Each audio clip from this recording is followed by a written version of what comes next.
So today I'm going to show you how I do a smoky eye. Lots of you have asked about this, and there are lots of makeup tutorials out there which are really brilliant, especially if you're younger. So smoky eyes are great if you're 17 or 27, but what about if you're 47 or even 57? So, or older. I think you're never too old to rock a smoky eye, but here is the thing. I think it's got to be really well blended and just quite carefully done. So really simple when you know how. So I am going to use lots of different products. I'll put all the information in the caption below, so you don't need to worry about that for now, because it's basics on colour. You can use whatever colours you've got at home or buy something, local to you. I'm using some creamy colours up this end of the palette spectrum just to really give a sort of base over my eye. So if you can see that, it's just like a really simple, matte, creamy, soft, creamy shade like this. No sparkle. You don't want any sparkle in your base colour. So nice, matte. And that just evens out your skin tone. It just takes down any redness. So you've got you've primed your canvas. If you can imagine you were an artist, you've primed your canvas. Then you can start to build on colour. And what I do is I start with a kind of a greyish, minky colour, so this sort of shade. See how much I've loved that one. And I then mix it. Don't be afraid to mix your colours. So I've got a nice grey shade here. This is a Beauty Pie palette. So I sort of mix the two together because we've got lots of natural colours in our skin and our eyes anyway. So just going with one colour, unless you're creating a fashion statement, is not necessarily the best look. So I'm going to use these little colours here. I'm just picking each one up on my brush. Hope you can see that, just like that. You just blot away any excess powder so it doesn't fall down onto your face and make your face look grey, because that's not the idea. And then I'm just going to use that with just a really simple eyeshadow brush. Just kind of work that over the main lid, like a wash of colour. You can just go over the main lid like that. Then you've got your base prepped, a bit more on this side, I think, to do your smokiness. So I'm going to keep it quite grey. I don't like having a really black smoky look. I think that is fine if you're younger, but hey, I think we should be slightly age appropriate when it comes to our makeup. So I am going to use, this is a really nice Japanese brand actually called Suku. You can find it online. I'll pop a link in. And they have really dense colours, really dense pigment. So I'm going to use this grey colour, but you could use any dark grey. And I'm just going to use a slightly smaller brush. Do you see? So I can be a little bit more precise. Again, you just want to take away any excess. And then you really want to concentrate on this part of the lid. So actually pressing the colour onto the eyelid is a good way of building it up gradually. So most of it goes on the outer bottom edge of the lid, slightly sweeping upwards, and then just very carefully flick that into the corner. And that's already building the base for the smoky bit. So I'll just repeat that on the other side.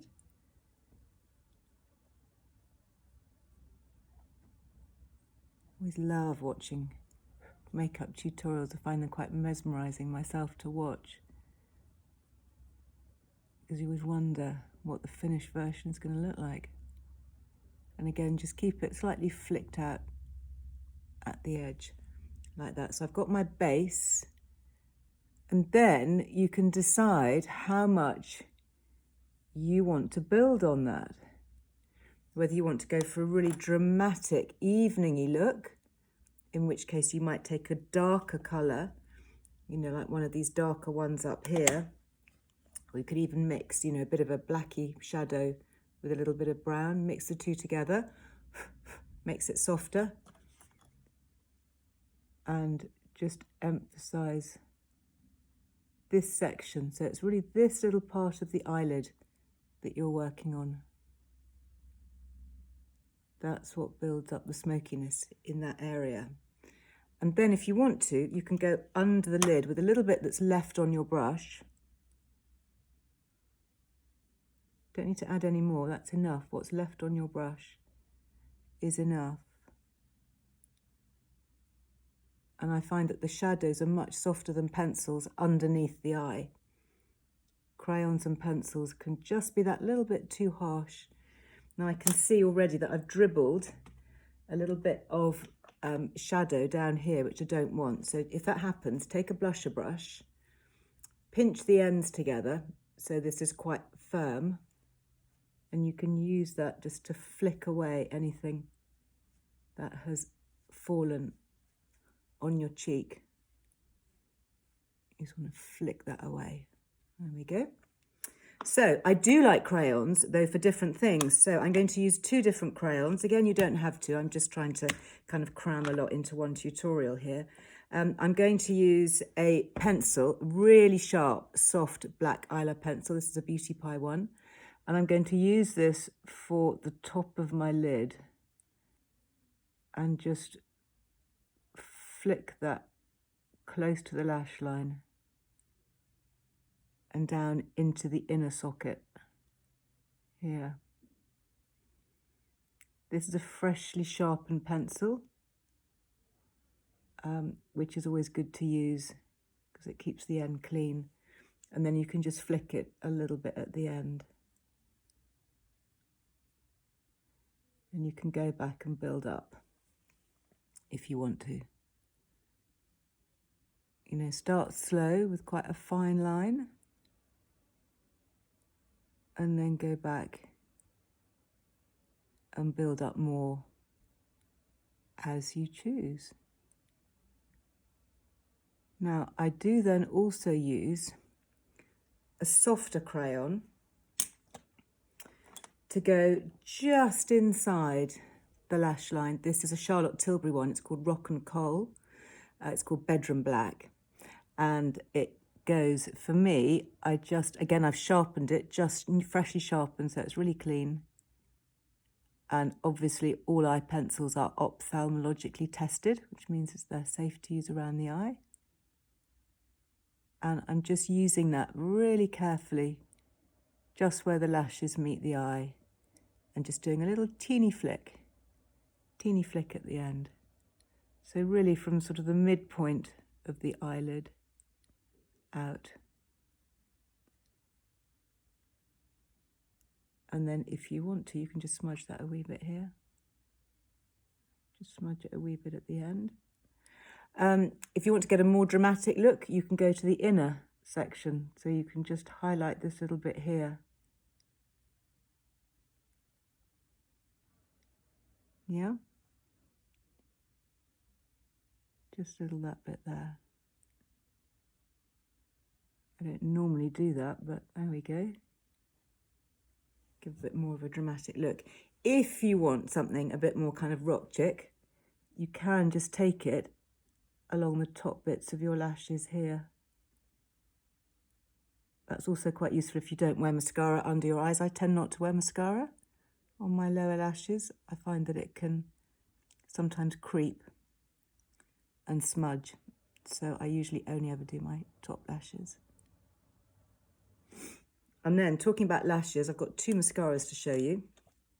The first one is one of my favourites called Tight Line by It Cosmetics. And when you look at it, you can see this teeny weeny brush, really, really fine, slightly angled.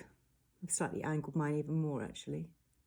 You can just bend it very slightly because that gives you a really good base to do a bit of joggling. Talked about this before. You joggle and lift.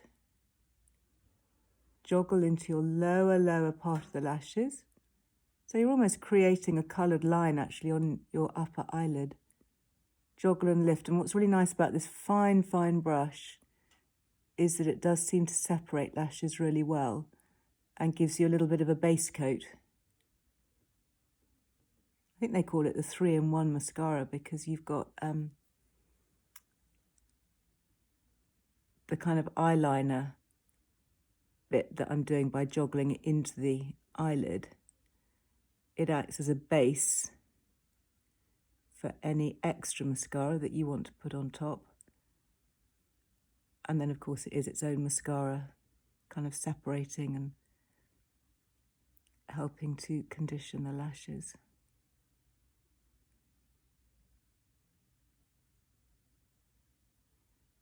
So use a little brush just to try and separate the lashes as much as you can, and then you can put a thicker layer of mascara once they've kind of been prepped this way.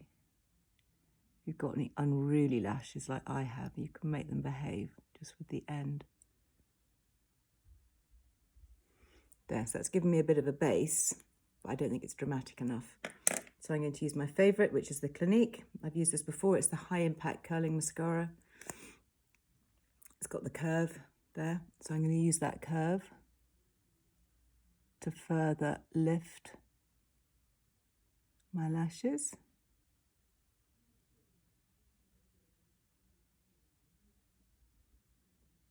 And again, lift and pull away so you get more of that movement at the end. You're not just going straight up, you're going up and out. And always do a little extra bit if you can at these little straggly bottom ones. Again, just to try and pull them out a little bit more on the brush.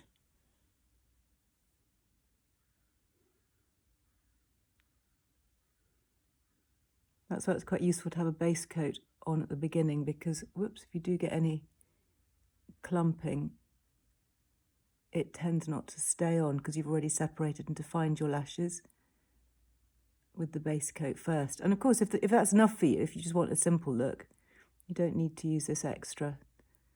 It's only if you really want to rock your longer lashes with a bit of a smokier eye. And then what I like to do as well, because I do get a bit fanatical about my eyelashes sometimes, is I use a little eyelash comb. You can buy these online. It's just a little plastic comb. Got to be careful because these are metal, but they do, once your mascara has dried a little bit, they are really good for helping to comb any clumps. So if you do have a mascara that clumps, or you go back and you find that your eyelashes have clumped a bit, you can use this to comb it through. And there you should have a perfect set of smoky eyes framed with lovely dark eyelashes. There we go.